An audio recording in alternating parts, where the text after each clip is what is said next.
बात करते हैं हर हर गंगे के बारे में कि हर हर गंगे हमारे बिहार में कहाँ कहाँ पे लगी है, इसको कितना सिनेमा हॉल मिला हुआ है। बता दूं कि हर हर गंगे को अभी हमारे बिहार में टोटल 40 सिनेमा हॉल है, जिसमें हर हर गंगे को सिर्फ 9 सिनेमा हॉल मिला हुआ है। और पहला नाम आता है सपना सिनेमा हॉल का, जो कि आरा में पड़ता है। उसके बाद आता है प्रेम, जो कि गया में पड़ता है। उसके बाद आता है चित्राणी, जो कि बेगूसराय में पड़ता है।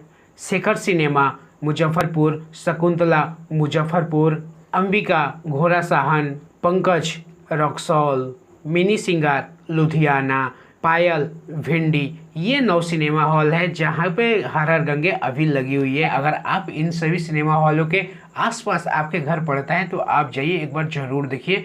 काफ़ी अच्छी मूवी बनाई गई है हमारे भोजपुरी इंडस्ट्री के बारे में। यही रीजन है कि हर हर गंगे पीट गई है संघर्ष 2 के सामने। दोनों मूवी अच्छी है, आप लोग जाइए देखिए, काफ़ी सारा प्यार दीजिए। बाकी चलिए इस वीडियो में इतना ही। वीडियो पसंद आए तो एक लाइक और चैनल को सब्सक्राइब जरूर करिएगा। मैं डोनेट यादव, चलिए मिलते हैं किसी और वीडियो में, तब तक के लिए जय श्री कृष्ण।